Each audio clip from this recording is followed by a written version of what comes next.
M4 TV news కి స్వాగతం. నేటి ముఖ్యాంశాలు. శ్రీ గురుభ్యో నమః. అందరికీ నమస్కారం అండి. ఈరోజు మనం పిల్లలకి ఆదర్శం తల్లిదండ్రులు గురువులే. తల్లిదండ్రులను బట్టి గురువులను బట్టి పిల్లలు తయారవుతారు. మనం ఏ పని చేసినా దానిని పిల్లలు అనుకరణ చేస్తారు, వాళ్ళు చేస్తారు. అందుకని మనం పిల్లల దగ్గర చేసేటప్పుడు మనం చాలా జాగ్రత్తగా ఏ పని చేసినా చాలా జాగ్రత్తగా చేయాలి. మనని చూసి వాళ్ళు నేర్చుకుంటారు. ముఖ్యంగా తండ్రి చేసేటువంటి పనులను చూసి పిల్లవాడు తాను అదే పనిని తప్పనిసరిగా చేస్తూ ఉంటాడు. దీనికి ఉదాహరణగా మనకి ఒక కథ కూడా ఉంది.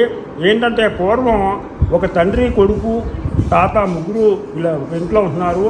తండ్రి ఒకరోజు ఖాళీ స్థలంలో ఒక గొయ్యి తవ్వుతున్నట్టు.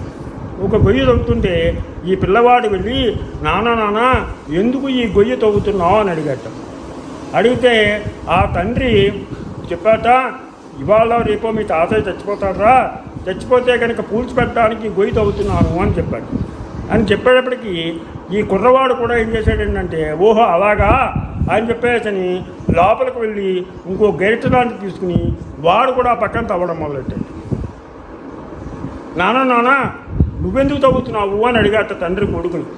అప్పుడు కొడుకు చెప్పాట, నాన్న నువ్వు కూడా రేపమాప చచ్చిపోతావు కదా, అప్పుడు పోడ్చాలంటే ఈ గొయ్యి ఉండాలి కదా, అందుకని అది అప్పుడు ఎందుకని చెప్పేసి ఇప్పటి నుంచే తీసేసి జాగ్రత్త పెడుతున్నాను, ఇప్పుడే తీసేస్తున్నాను అని.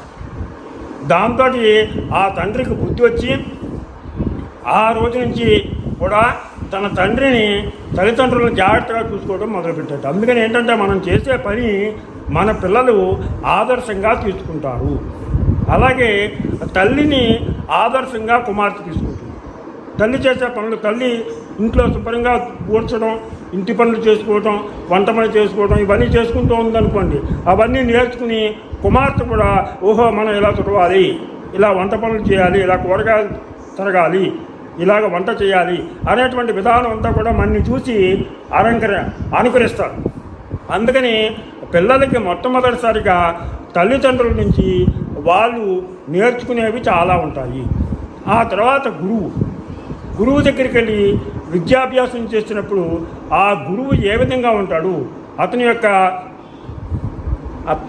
యొక్క తల ఏ విధంగా ఉంది, జుట్టు ఏ విధంగా ఉంది, బొట్టుదారణ ఏ విధంగా ఉంది, దుస్తులు ఏ విధమైనటువంటి దుస్తులు కట్టుకున్నాడు, జీన్స్ ప్యాంట్ వేసుకున్నాడా, షర్ట్ వేసుకున్నాడా, ఇలాంటి వాటితో కాకుండా చక్కటి సాంప్రదాయ దుస్తులు ధరించి ఉపాధ్యాయుడు ఉంటే పిల్లలు కూడా ఓహో సాంప్రదాయ దుస్తులు ధరించాలి అన్నమాట అని వాళ్ళు తెలుసుకుంటారు.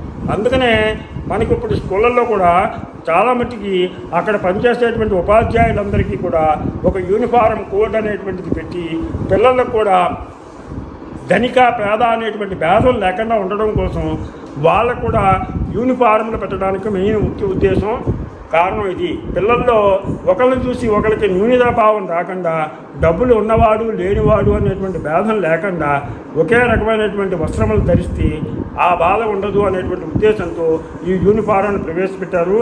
అందుకని అలాగే గురువు ఏ విధంగా చక్కగా పాఠాలు చెప్తుంటే, చక్కటి మంచి లక్షణాలుంటే, మంచి ఆహారపు అలవాట్లు ఉంటే వారి యొక్క పిల్లలు కూడా ఆ లక్షణాలనే ఆ అలవాట్లనే చేసుకుంటారు. అందుకని పిల్లల దగ్గర మనం ఖచ్చితంగా చక్కగా మంచి సత్ప్రవర్తన కలిగి ఉండాలి. అందుకని పిల్లలు మనని అనుకరిస్తారు అనేటువంటి ఉద్దేశాన్ని గుర్తుపెట్టుకుని ప్రతి తల్లిదండ్రులు తమ పిల్లల ఎదుట మంచి ప్రవర్తనతో, మంచి లక్షణాలతో, మంచి అలవాట్లతో ఉండి వాళ్ళని మంచి పౌరులుగా, ఉత్తమ పౌరులుగా తీర్చిదిద్ది మన భారతీయ సంస్కృతిని నిలబెడతారని ఆశిస్తూ కాపాడు వెంకట ప్రభాకర్.